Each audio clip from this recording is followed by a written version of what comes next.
extending our social distance guidelines through the end of April. This is based on modeling that shows the peak in fatalities will not arrive for another 2 weeks. The same modeling also shows that by very vigorously following these guidelines, we could save more than 1 million American lives. Think of that, 1 million American lives. Our future is in our own hands, and the choices and sacrifices we make will determine the fate of this virus and really the fate of our victory. We will have a great victory. We have no other choice. Every one of us has a role to play in winning this war. Every citizen, family, and business can make the difference in stopping the virus. This is our shared patriotic duty. Challenging times are ahead for the next 30 days, and this is a very vital 30 days. We're sort of putting it all on the line, this 30 days. So important because we have to get back. But the more we dedicate ourselves today, the more quickly we will emerge on the other side of the crisis. And that's the time we're waiting for. The more we commit ourselves now, the sooner we can win the fight and return to our lives. And they will be great lives, maybe better than ever. Today we reached a historic milestone in our war against the coronavirus. Over 1 million Americans have now been tested, more than any other country by far, not even close, and tested accurately. And I think what I'd like to do is ask Secretary Azar, who's done a fantastic job, to come up and just say a few words about the fact that we reached substantially now more than 1 million tests. Please. Thank you, Alex. Well, thank you, Mr. President, for your leadership in marshaling all the resources that we have for this unprecedented testing effort. And thank you, Mr. Vice President, for leading a whole-of-economy approach to testing.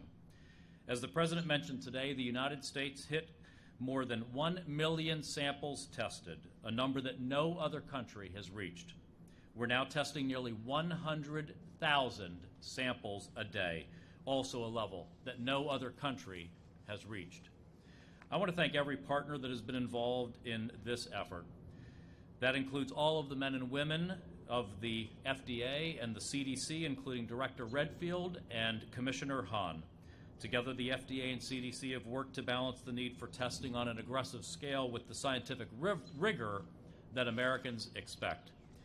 Working with our testing coordinator, Admiral Giroir, they have now truly unleashed the ingenuity of the private sector and our state and local leaders, the centerpieces of America's historic approach to testing. I want to thank those state and local leaders who've used their on-the-ground resources and knowledge to lead testing and make it much more easily accessible to the Americans who need it. I'm also grateful to FEMA, with whom we're now working closely to get state and local partners what they need. I also want to thank CMS, where Administrator Verma has given healthcare providers unprecedented flexibility to scale up capacity for testing and treatment and has ensured that tests will be paid for. Finally, we would not be where we are today without the many American companies, entrepreneurs, and scientists who have worked day and night to develop, as of today, 20 different emergency testing options. With the FDA responding to requests for authorization typically within 24 hours, the number of options is growing nearly every day. FDA has also opened up new options for using the available tests, like self-swabbing, and new options for reagents.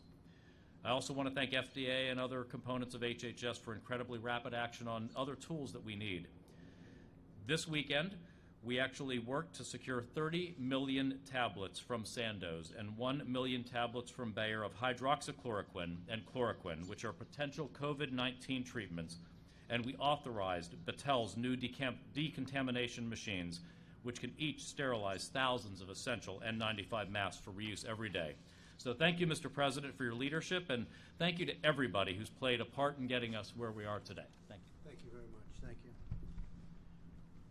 I'd like to ask Dr. Hahn to come up, FDA, because we have some really good stuff. First of all, the numbers have been incredible on testing, but in the days ahead, we're going to go even faster, and we have something from Abbott Labs, which is right here, and that's a 5-minute test, highly accurate, and I maybe can show that as we listen to our FDA commissioner, the job he's done, and the approval process. We talked about the chloroquine and the hydroxychloroquine just now. I thought that I'd mention it, but Alex has already done that. But we have that now under test with 1,100 people in New York, and it was only the fast approval by FDA that allowed us to do that. It was a really rapid approval. And Doctor, please say a few words. And this is the first one on the line of the 5-minute test from Abbott. Thank you, Mr. President, for your leadership. Thank you, Mr. Vice President, for your leadership of the task force. I'm very proud of FDA's staff's work in the last few months to expedite the availability of testing in this country. I'm also incredibly appreciative of private industry's ingenuity and willingness to work with us quickly to develop and distribute those tests.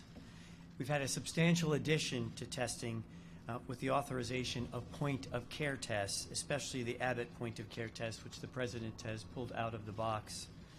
A point-of-care test is a test that gives you a result where you're getting care. This is truly a patient-centered approach, whether it's the doctor's office, a hospital, an emergency room, an urgent care center, or a drive-by testing site. Just like tests for flu or strep, where you go to the doctors, you can get the test done, you can get an answer within minutes of having this test done. Now, with those tests being approved for Abbott and for others, these are available around the country. They're planning to scale up the number of tests that can be put out throughout the country over the next month, and patients can get the answer within as little as 15 to 5 minutes. And then, of course, an appropriate plan of treatment can be given. We at FDA are working quickly with Abbott as well on other testing approaches, and normally these tests take months to develop. I was on the phone today with the Abbott CEO. He told me that normally this is a 9 to 12-month approach to developing a point-of-care test. They did this in collaboration with FDA and U.S. government within weeks. Abbott has shared that they will be delivering these tests tomorrow, and then we'll be ramping up. Just like to emphasize one thing, the most innovative and safe products come from the private sector in partnership with government, taking an all-hands-on-deck approach, just like in this case. And the other point here is that Abbott and FDA worked together to make sure that we had a fast, reliable, and accurate test to market. Thank you. Thank you, Doc. Great job, too. Really great job. Thank you, Steve. So, the pharmaceutical company, Sandoz, has been working with us very closely. And as Alex mentioned a little bit, 30 million doses of the hydroxychloroquine to the United States government has been given. And Bayer has donated 1 million doses of the chloroquine, which will soon be distributed to states and state health officials around the country. Teva Pharmaceuticals is also donating 6 million doses of hydroxychloroquine to U.S. hospitals, 6 million doses. So the private sector, as you'd say, Steve, it's been amazing what's happened, really amazing. And we're going to introduce you to some of the greatest business executives in the world today, no matter where you go. And they're going to say a little bit about what they're doing. And then we have so many more. The FDA has also authorized the Batil's N95 respirator mask sterilization kits. It's an incredible thing. I've been asking, why are we throwing these masks away? You look at some of these masks and they're significant pieces of equipment, and I say, how come you throw them away? Why aren't they using sterilization techniques? And I got a call from Mike DeWine, the governor of Ohio, and he's a tremendous guy, tremendous governor, and he said, we have a company named Batil, and they're having a hard time getting approval from the FDA, and I called up Dr. Hahn, and within a very short period of time, they got the approval. Steve, we really appreciate it. I want to thank Mike, and I want to thank Steve, and they're going to be able, each machine now can disinfect 120,000 masks per day. Now think of that. Each machine can disinfect 120,000 masks per day. It'll be just like a new one. It can go up to about 20 times for each mask. So each mask can go through this process 20 times. and they have 2 in Ohio, 1 in New York, and 1 will soon be shipped to Seattle, Washington, and also to Washington, D.C. So that's going to make a tremendous difference on the masks. This morning I spoke to our nation's governors to help each state get the medical supplies they need. And yesterday, Vice President Mike Pence asked our nation's hospitals to begin reporting total bed capacity, ICU bed capacity, ventilator capacity, and vital medical supply levels on a daily basis. And Mike, thank you for the great job. Thank you very much. In New York, the 2,900-bed hospital under construction, which is now completed, they completed it in 3 days, you might say 3.5 days, at the Javits Center, will be completed today, and when you look, so they're going up, I think we're going to be adding some more beds, which will be completed today, and we've opened up, whoops, there goes our box, and my hair's blowing around, and it's mine. The one thing you can't get away with, if it's not yours, you got a problem if you're president. And nearly 3,000 medical beds will become operational. The U.S. Navy ship Comfort also arrived today, equipped with 12 operating rooms and 1,000 hospital beds. Work has begun on additional temporary hospital sites, including a 600-bed capacity nursing home facility in Brooklyn and numerous floors of a high-rise building on Wall Street.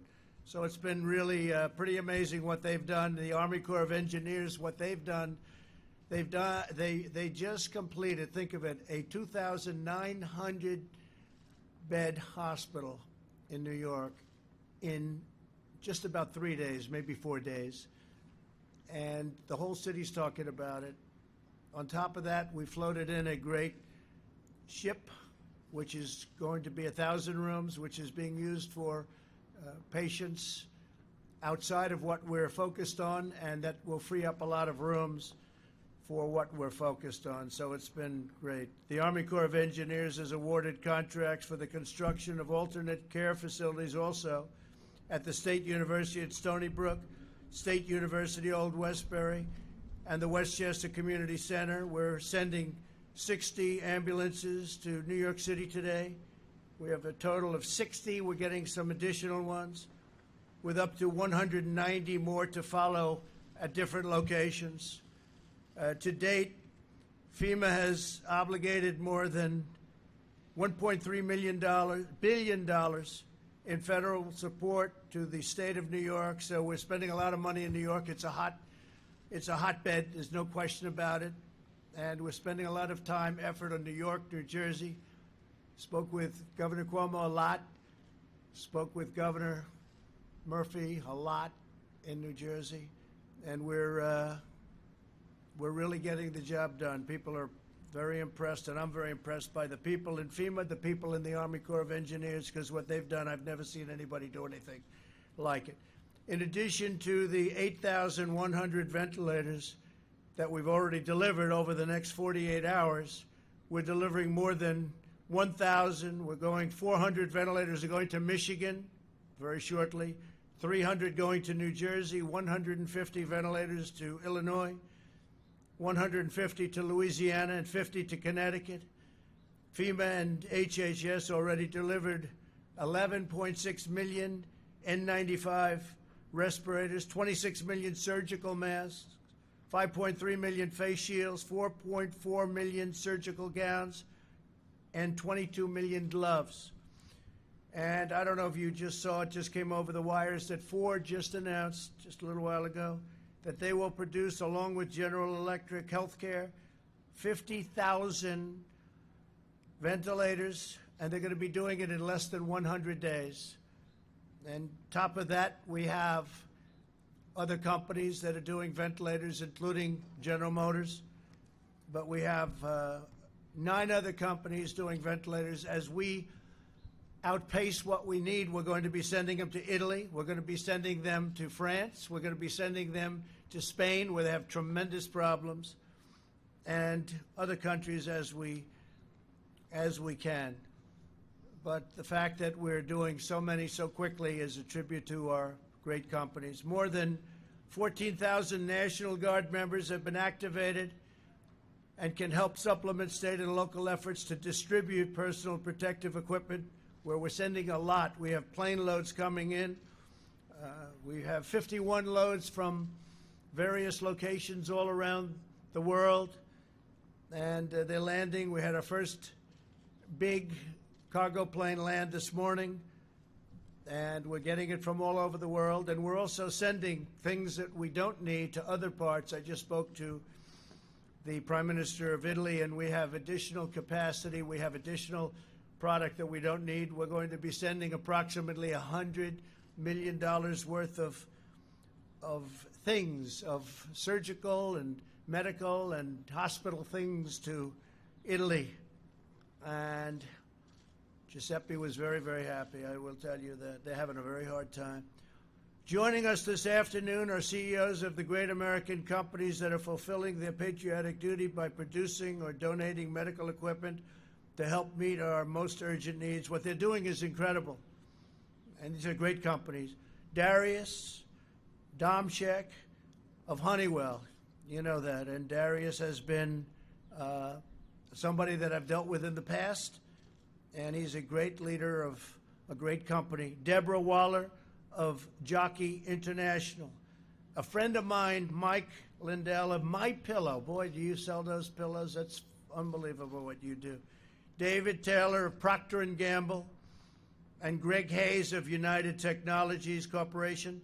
And I just want to tell all of you that America is very grateful to you and what you've done. Amazing job you've done, and we thank you very much. I'd like you to come up and say a couple of words, if you might, about your companies. Mike, come on up. Come on up, fellas, please. Come on up.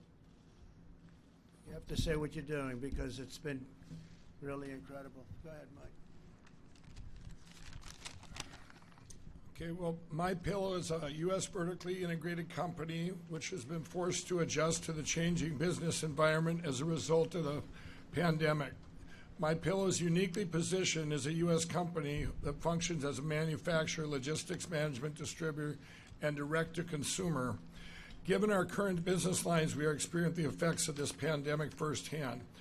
But My Pillow is done. We've established an internal task force which is monitoring future needs of companies across the country as a result of this pandemic. And given our position, we've begun to research and develop new protocols to address the current and future needs of U.S. businesses across multiple sectors.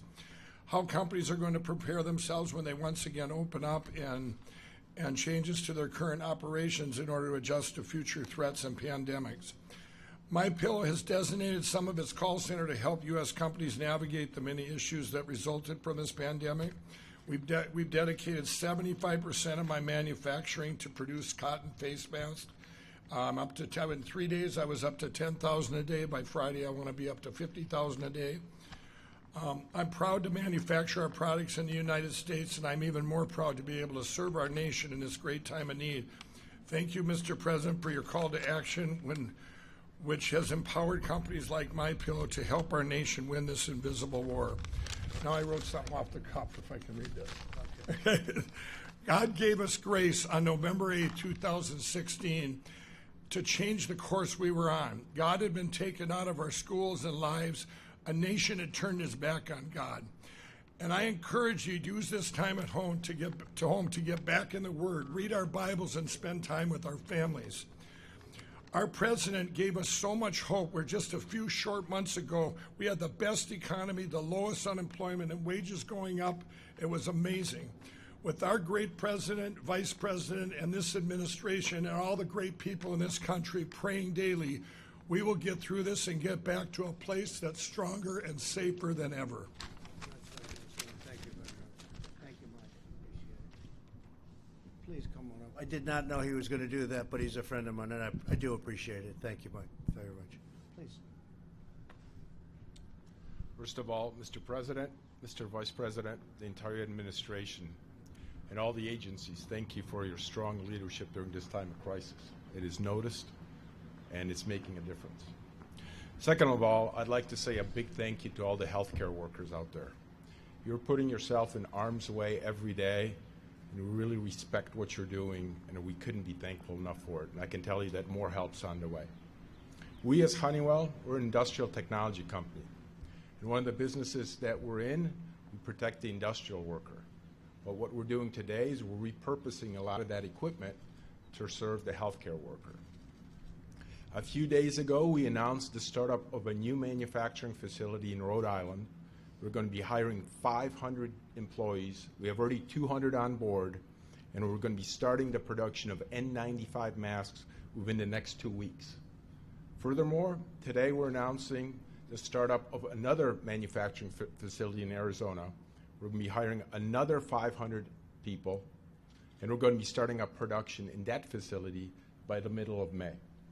So in total, we've doubled our production of N95 masks already. It's going to double again within the next 60 days, and then within the next 90 days, we're going to have 5x the capacity we do today. Furthermore, we're going to be providing other safety equipment to support all the efforts going on. Lastly, I'll say a big thank you to all the Honeywell employees, and also announce a $10 million fund for them, for all the hourly and administrative employees who are having a hard time during this time of crisis. Thank you, Mr. President. Fantastic. Thank you. Normally I'd shake his hand, but we're not supposed to do that anymore. So that's okay. Great job. Thank you to Honeywell. Please go ahead. Step up to the stage. Thank you, Mr. President and Mr. Vice President, on your guidance during this unprecedented time. And I'm very honored to be here today. Founded by a minister 144 years ago, Jockey International is a family-owned company headquartered in Kenosha, Wisconsin. Since 1876, we have been providing socks and underwear for generations of families. It is part of our DNA to roll up our sleeves and help our country in her time of need. During World War II, we made parachutes for the military. And today we are eager to serve this great country by providing support for the healthcare workers on the front lines of this fight. As the President and Vice President have said, it's a whole of America approach, and we are committed. Jockey has had a long-standing partnership with Encompass Group, headquartered in Georgia, serving the healthcare community. When we learned of the critical need for PPE, we knew we had to help. That meant restarting production on Tier 3 isolation gowns. Monumental lifting by Jockey, Encompass, FEMA, and the FDA was done in just a few days to be production ready. As a result, we expect to begin delivering 30,000 to 50,000 gowns per week, helping those that need it the most right now. In addition, this week, we are also donating 10,000 units of scrubs to the frontline doctors and nurses at the Javits Convention Center in New York City. We would not have been able to do this without the collaboration of the administration, representatives from the federal agencies, and Congressman Brian Stiles. Thank you very much, Mr. President and Mr. Vice President. Thank you very much. Thank you.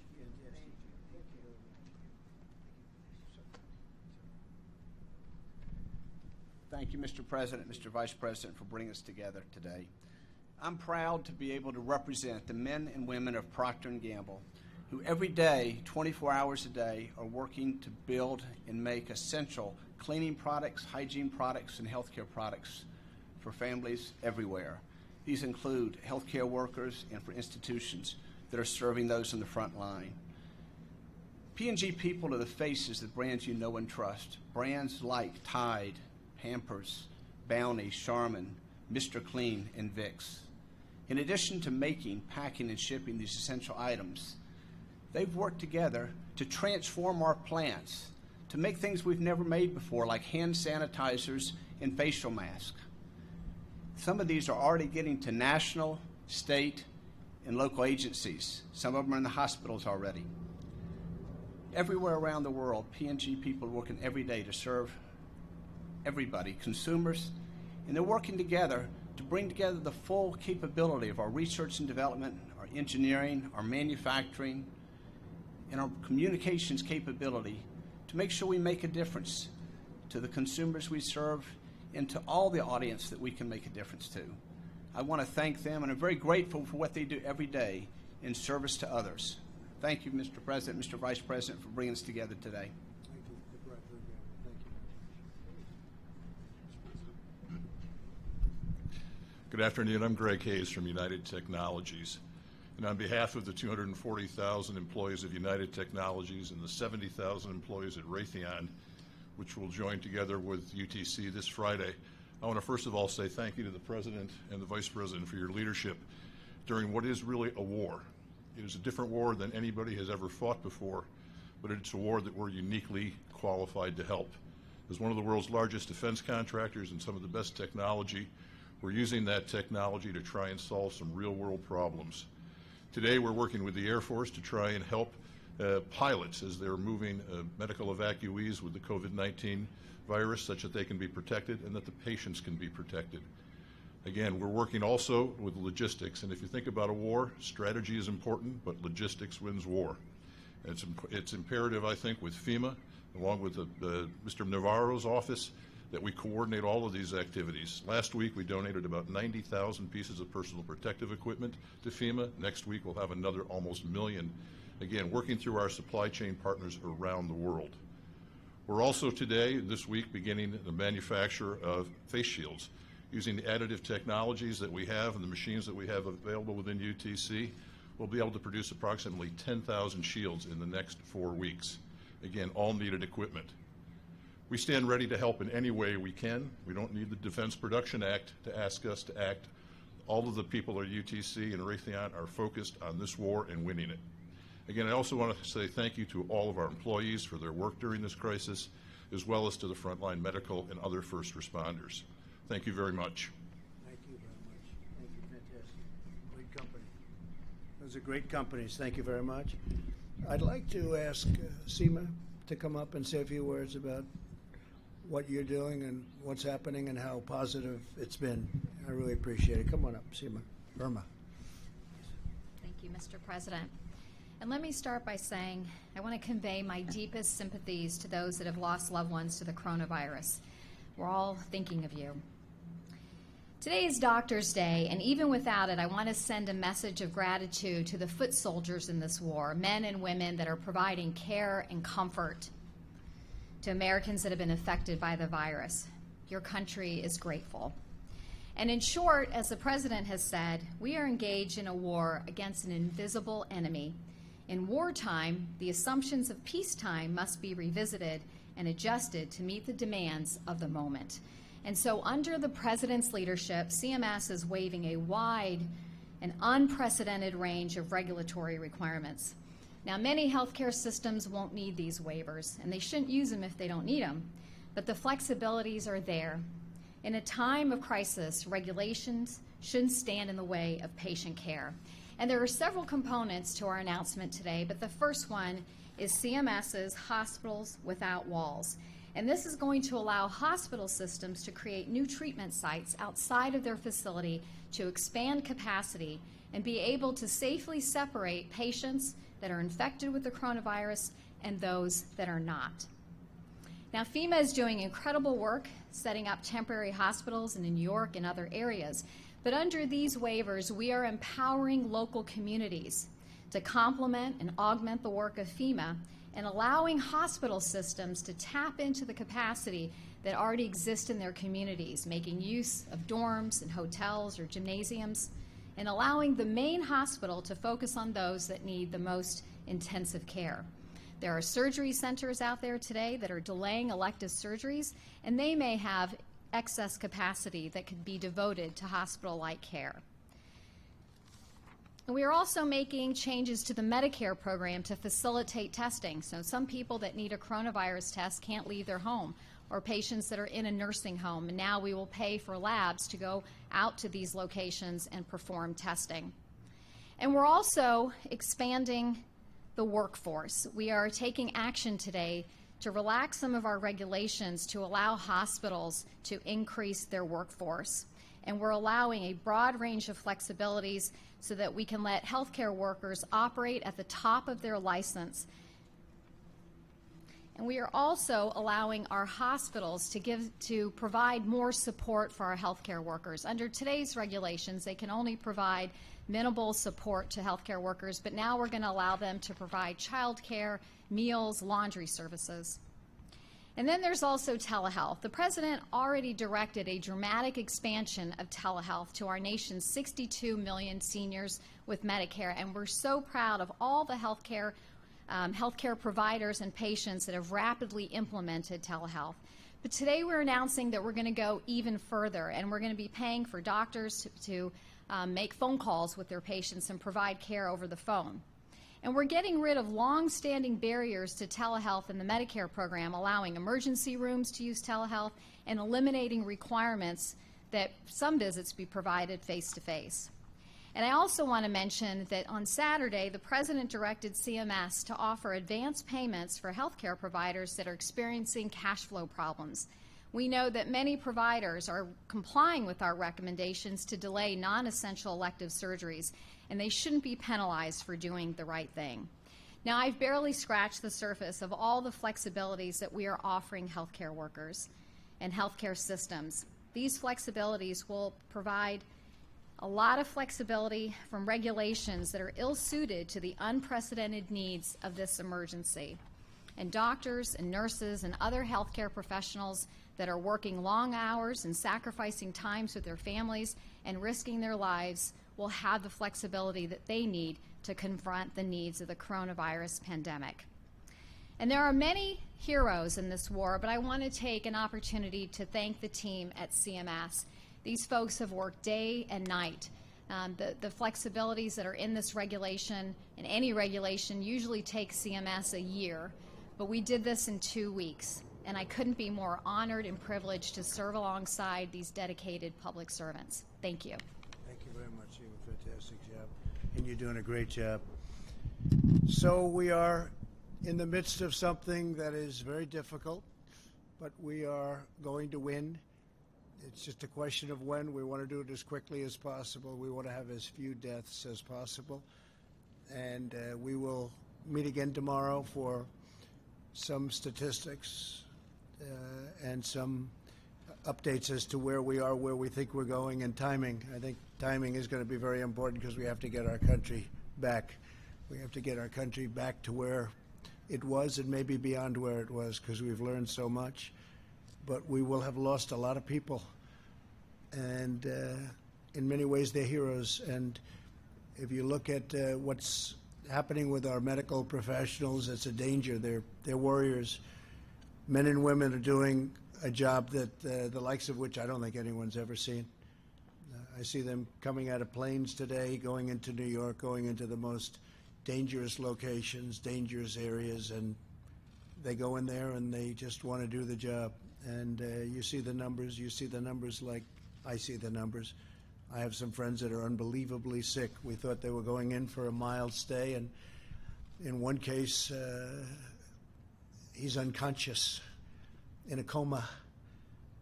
And you say, how did that happen? So I just want to thank all of the great professionals, men and women, doctors and nurses and paramedics and first responders and law enforcement. By the way, if you look at New York and you see how the effect that this had on law enforcement, it's been incredible. These are great people. Firefighters, great people. They're helping in so many different ways, so thank you very much. And if you'd like, we'll take a few questions. John, please.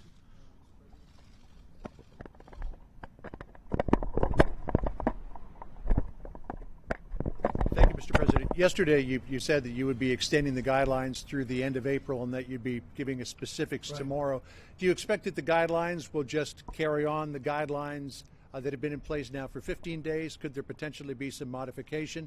Also, you have some travel restrictions that come up for reconsideration. Yeah. The one from the EU on April 13th, right. Canada, U.S., Mexico border on April the 21st. What will happen with all of that? They'll be staying, and we may add a few more, but the guidelines will be very much as they are, maybe even toughened up a little bit. But they're having a big impact. They're having a tremendous impact, and we're starting to see it. And that's the key. We're starting to see the impact that they're having. And if I could ask you to, you talked about Ford now ramping up production of ventilators. The government is sending thousands of ventilators across the country. Clearly the supply is increasing. But when you look at the production curve against the hospitalization curve, can you guarantee that everyone who needs a ventilator in the next few weeks will be able to get one? Well, I think that some are ramping up to a level that they're not going to have to, John, and I think that we also have kept in reserve. We have almost 10,000 ventilators in our line. We have them. We've held back just because we did the stockpile. We didn't want to give them because we don't know where the emergency. It hits like so fast. It comes so quickly, and we have 10,000. We're probably going to send some of them now. We've been sending a lot to Michigan and various other states. We'll probably send some additional ones to Michigan. New York's been doing very well, but we can add some more to New York. We're adding them to the areas that are having a problem. Even Alabama all of a sudden flared up a little bit, as you saw over the last couple of days, and we'll send them down to Alabama. So we have 10,000. We kept them for this very specific purpose. It sounds like a lot, but it's not when you think about it. But we're making a lot, and when you see, they're talking about hundreds of thousands being made in a very short period of time, because if you look at what so we have now 10 companies at least making the ventilators. And we say go ahead because, honestly, other countries really, they'll never be able to do it. It's a very complex piece of equipment, and it's big and expensive. So do you believe as we approach this peak in a couple of weeks that there will be enough for the American populace? I do think so, yes. I do think so. I think we're going to be in very good shape. And we had a great call today with the governors, and I actually said, I hope that the media is listening to this call, because it was a really good call, and that was randomly selected, largely Democrats and Republicans, and I think for the most part they were saying thank you for doing a great job, and we discussed that at the end of the call. So it really, people are very happy with what we're doing. Now the circumstances are so terrible because of what's going on, but I think they're very impressed by the federal government. I watched that beautiful ship floating in today into, weeks ahead of schedule, almost 4 weeks ahead of schedule into New York Harbor, Comfort. And I watched the Mercy floating in to Los Angeles almost a week ago.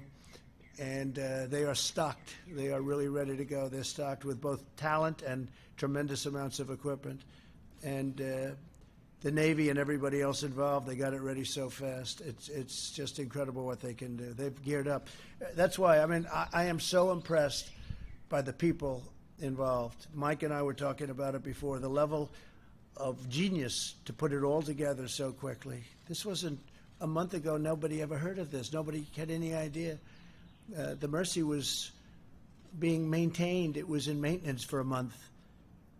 And when they heard we needed it, and I was surprised, they said, "Sir, we're ready to go." I said, "What do you mean you're not going to be ready for 3 weeks?" "No, sir, we're all ready to go." It was incredible. So, and we've had many instances like this. I think the building of the hospital, 2,900 beds in a matter of days, a few days, is just incredible. Governor Cuomo was impressed, and Gavin Newsom was impressed by what we've been doing with Gavin and California and Los Angeles area in particular, but really San Francisco, all over California. When you look at what we're doing with Michigan, we're getting along very well with Michigan. It's a great place. We're sending a lot of things to Michigan because that's becoming a hotbed, especially a specific area, as you know. It's become very hot. It's become, could even at some point supersede, but it's got to be taken care of. So we're the relationship we have with the governors, I just wish you could, because we took a lot of calls from a lot of different states, and I wish you could have heard. Even a thing where, like, the governor of Ohio calls, where he has a company that does the sterilization, but they have a problem because it's not going quickly at the FDA, and I call up Steve, and Steve comes in, and he said, we'll get it done, and they checked it, and they got it done almost immediately. And originally they were approving it for 10,000 masks, and then it was supposed to be for 80, and they ultimately approved it for 120,000. It's a tremendous number. And I kept wondering, why aren't they sterilizing these masks? I assumed maybe you couldn't do it. But then I'd look at them, and they'd look like, it's not cloth. It's something that looks like it could be sterilized, and that's what they've done. And that's the machine that is over there, actually. They have a piece of the machine over there. I won't bother showing it to you. And this is incredible when you talk about 5 minutes, 15 minutes, and highly accurate, and not nearly as disturbing to do as the other tests. So we've just gotten better. We're doing things that nobody else ever thought of. Please. The DMV has issued stay-at-home orders, but Governor Ralph Northam of Virginia took it pretty far. He issued a 70-day stay-at-home order. Is that constitutional, first off? And secondly, do you think it's warranted to go ahead and issue a 70-day guidance at this point? Well, we're letting the governors do in their states pretty much what they want with our supervision, and they consult with us in all cases. Some go further than others, as you know. I mean, I could give you plenty of examples, but I'm not going to do that because we never want to be controversial. But some of the governors have taken it a step further, and people are questioning that. But look, staying at home with respect to what we're talking about doesn't bother me at all. People should be staying at home. That's what we want. OAN, please. OAN. 2,405 Americans have died from coronavirus in the last 60 days. Yeah. Meanwhile, you have 2,369 children who are killed by their mothers through elective abortions each day. That's 16,500 children killed every week. Yeah. 2 states have suspended elective abortion to make more resources available for coronavirus cases. That's Texas and Ohio. Do you agree with states who are placing coronavirus victims above elective abortions, and should more states be doing the same? Well, I think what we're doing is we're trying to, as a group, governors, and that's Republicans and Democrats, we're just working together to solve this problem. That's been what you're mentioning has been going on for a long time, and it's a sad event, a lot of sad events in this country. But what we're doing is now we're working on the virus, we're working on that hidden enemy, and I think we're doing a great job on as good a job as you can possibly do. When Tony and Deborah came up with numbers yesterday to say that if we did nothing, you could lose 2.2 up to 2 point, maybe beyond, I don't know, maybe beyond, but 2.2 million people if we did nothing. And I can't tell you what the unfortunate final toll is going to be, but it's going to be a very small fraction of that. So we're doing an awfully good job, I think, with what we're doing. Please, go ahead. Ohio? Please. Are you considering at all a nationwide stay-at-home order? I know there's a lot of states that have put them in place, but some haven't. I'm just wondering if you were considering some sort of broad stay-at-home order. And then I have a question for Dr. Birx, too, if you don't mind. Well, we've talked about it. We, there are some parts of the country that are in far deeper trouble than others. There are other parts that, frankly, are not in trouble at all. So hopefully, we're going to be able to keep it that way by doing what we're doing. So we talked about quarantine, as you know, the other day. A group came to me and they wanted to do the quarantine, and I said, let's think about it, and we did, and we studied it, and by the time the evening came, it just was something that was very unwieldy, very tough to enforce, and something we didn't want to do. But we did advisory, and I think that's doing well. I mean, I look at the streets. You look at New York, where I look down Fifth Avenue today. They were showing a shot of Fifth Avenue in sort of prime time, and there was almost nobody on Fifth Avenue. I've never seen that before. There was no car. There was no anything. So I think the people of this country have done an incredible job. If we do that, we will let you know, but it's pretty unlikely, I would think, at this time. Can I ask a quick question for Dr. Birx Yes. also? So, Dr. Birx, if you don't mind, you had mentioned today that this model that predicts 100,000 deaths is if we do things almost perfectly. So I wanted to know, are we currently doing things almost perfectly, or are there more things we need to be doing to cap, to not exceed that 100,000, 200,000 model? Please, come.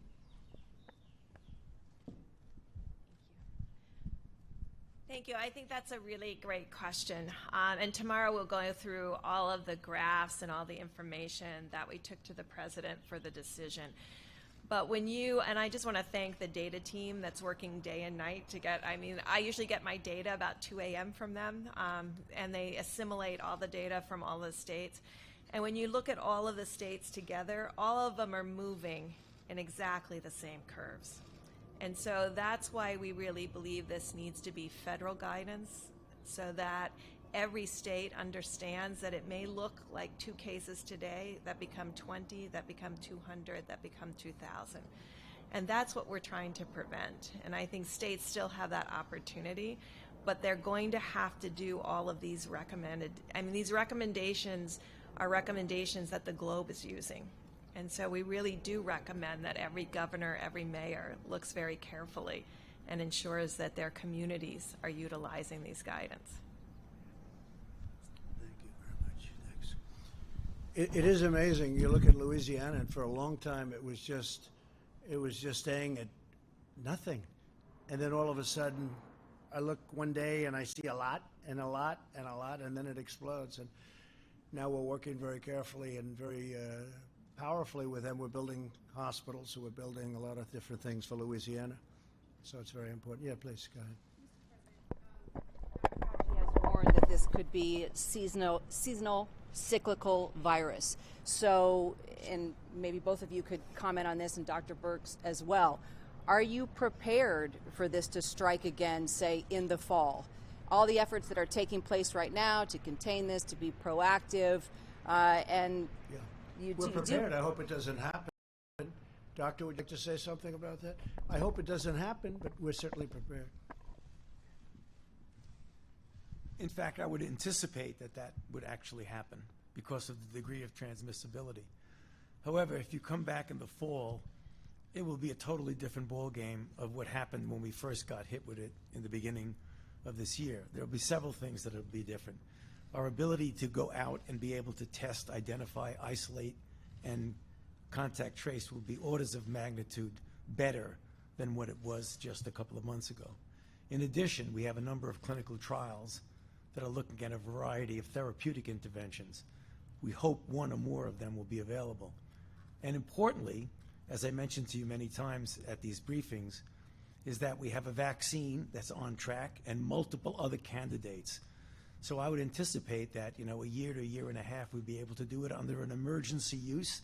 If we start seeing an efficacy signal, we may be able to even use a vaccine at the next season. So things are going to be very, very different. What we're going through now is going to be more than just lessons learned. It's going to be things that we have available to us that we did not have before. Okay, please, go ahead. Thank you. Scott Gottlieb, your former FDA commissioner, wrote a roadmap for recovery after the coronavirus. Very interesting. I saw it. He suggests, the roadmap suggests that everybody wear a mask in public. Is that something that the task force thinks is a good idea? Well, we haven't discussed it to that extent, but it's certainly something we could discuss. We're getting certainly the number of masks that you need. We are in the process of talking about things. I saw his suggestion on that, so we'll take a look at it for a period of time, not forever. I mean, we want our country back. We're not going to be wearing masks forever, but it could be for a short period of time after we get back into gear. I could see something like that happening for a period of time, but I would hope it would be a very limited period of time. Doctors, they'll come back and say for the rest of our lives we have to wear masks. The roadmap also talks about doing GPS for social distancing, maybe following people's phones, and hotels for isolation for people, giving them free hotel rooms. Are those ideas that you're looking at? Well, the GPS, that's a very severe idea. I've been hearing about it, GPS. So what happens? A siren goes off if you get too close to somebody? That's pretty severe. But he's somebody, he was with me for a long time. They did a great job at FDA. So we're taking a look. I just received it a little while ago. He sent it over. So very good. Go ahead. Let's give it a shot. Sir, what do you say to Americans who are upset with you over the way you downplayed this crisis over the last couple of months? We have it very much under control in this country. The coronavirus is very much under control in the USA. It's going to disappear. It's like a miracle. It will disappear. March 4th, we have a very small number of people in this country infected. March 10th, we're prepared. We're doing a great job with it. It will go away. Just stay calm. It will go away. What do you say to Americans who believe that you got this wrong? And I do want them to stay calm, and we are doing a great job. If you look at those individual statements, they're all true. Stay calm. It will go away. You know it is going away, and it will go away, and we're going to have a great victory. And it's people like you and CNN that say things like that, it's why people just don't want to listen to CNN anymore. You could ask a normal question. The statements I made are, I want to keep the country calm. I don't want panic in the country. I could cause panic much better than even you. I could do much. I would make you look like a minor league player. But you know what? I don't want to do that. I want to have our country be calm and strong and fight and win. And it will go away. And it is incredible, the job that all of these people are doing, putting them all together, the job that they're doing. I am very proud of the job they're doing, that Mike Pence is doing, that the task force has done, that Honeywell and Procter & Gamble and Mike and all of these people have done. I'm very proud. It's almost a miracle, and it is, the way it's all come together. And instead of asking a nasty, snarky question like that, you should ask a real question. And other than that, I'm going to go to somebody else. Please, go ahead, please. You expressed some concern in the past that medical supplies were going out the back door and that perhaps some hospitals were doing things worse well, than I hoarding. expressed what was told to me by a tremendous power in the business. He said that at a New York hospital. For a long period of time, he was giving 10,000, maybe maximum 20,000 masks over a short time. And all of a sudden, he's giving 300,000. And I said, no matter how bad this is, could that be possible? He said, no. So there's only a couple of things that could happen. Is it going out the back door? And I've reported it to the city and let the city take a look at it. But when you go from 10,000 masks to 300,000 masks, Mike, over the same period of time, there's something going on. Now, I'm not making any charges, but when everyone's looking for masks, and by the way, that's another thing, we're making a lot of masks, and the sterilization process is going to save a lot of time and a lot of masks. But when you have the biggest distributor of product that distributes to many of the big hospitals and hospital chains, and he brings up a statistic like that, and I know you're trying to make a big deal out of it, but you shouldn't be. You should actually go over to the hospital and find out why. You shouldn't be asking me. I'm just saying that's the way it is. You should go over there as a great reporter. I have no idea who you are, but that's okay. You should go over there, go to the hospital, and find out how come you used to get 10,000 masks and you had a full hospital. New York City, always full. And how come now you have 300,000 masks? Despite the virus and all, you have three. How do you go from 10 to 300,000? And this is very serious stuff. I mean, I could see from 10 to 20 or from 10 to 40 or 50 or something. But how do you go from 10 to 300,000 masks? So what I think you should do is I'm sure you're a wonderful investigative reporter. You should go to the hospital and find out why. Okay, yeah. Asking your DOJ to look into it, sir? Steve, please.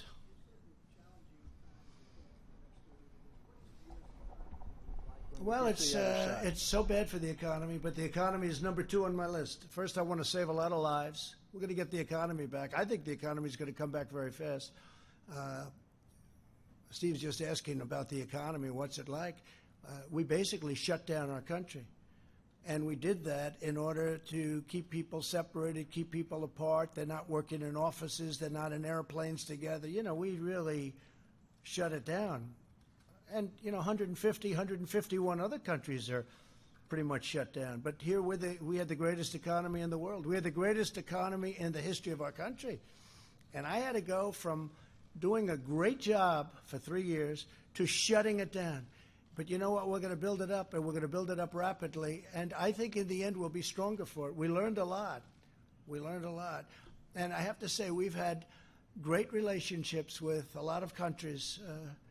China sent us some stuff, which was terrific.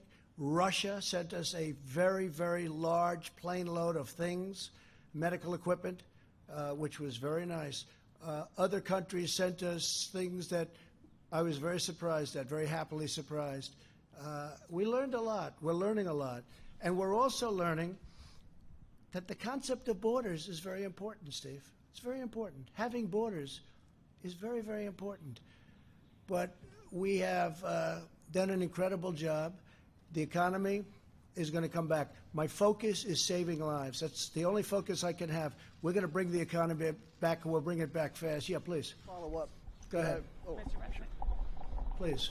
Thank you, Mr. President. You've said several times that the United States has ramped up testing. Just talk a little quicker or a little louder.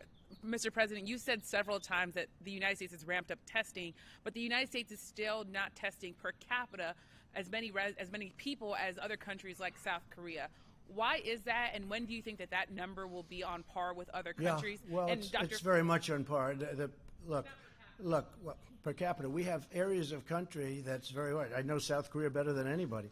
It's a very tight. You know how many people are in Seoul? Do you know how big the city of Seoul is? 38 million people. That's bigger than anything we have. 38 million people, all tightly wound together. We have vast farmlands. We have vast areas where they don't have much of a problem. In some cases, they have no problem whatsoever. We have done more tests. I didn't talk about per capita. We have done more tests by far than any country in the world, by far. Our testing is also better than any country in the world. And when you look at that, as simple as that looks, that's something that's a game changer. And every country wants that, every country. So rather than asking a question like that, you should congratulate the people that have done this testing, because this administration inherited a broken system, a system that was obsolete, a system that didn't work. It was okay for a tiny, small group of people, but once you got beyond that, it didn't work. We have built an incredible system to the fact where we have now done more tests than any other country in the world, and now the technology is really booming. I just spoke to, I spoke to a lot. I'm not going to even mention. I spoke to a number of different testing companies today, and the job that they've done and the job that they're doing is incredible. But when Abbott comes out and does this so quickly, it's really unreal. In fact, one company I have to say that stands out in the job, and I think I can say this, I don't want to insult anybody else, but Roche. Roche has been incredible in the testing job they've done, and they're ramping it up exponentially. It's up, up, up, up. And you should be saying congratulations instead of asking a really snarky question, because I know exactly what you mean by that. You should be saying, congratulations to the men and women who have done this job, who have inherited a broken testing system and who have made it great. And if you don't say it, I'll say it. I want to congratulate all of the people. You have done a fantastic job, and we will see you all tomorrow. Thank you very much. Thank you.